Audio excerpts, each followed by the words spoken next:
Praise the lord.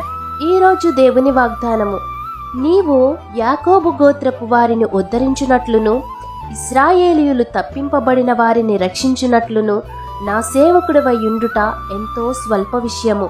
బూదిగంతముల వరకు నీవు నేను కలుగుచేయు రక్షణకు సాధనమగుటకై అన్యజనులకు వెలుగయుండునట్లు నిన్ను నియమించియున్నాను. యెషయా గ్రంథము 49వ అధ్యాయము 6వ వచనం.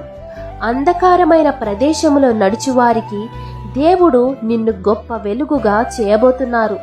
ఆయన మహిమ నీ మీద ప్రకాశించబోతుంది. కాబట్టి ఆయన రక్షణను నీవు కన్నులారా చూచినట్లయితే వాక్యమై ఉన్న దేవుడు నిన్ను అన్యజనులకు గొప్ప వెలుగుగా చేసి నిన్ను ఆశీర్వదిస్తారు.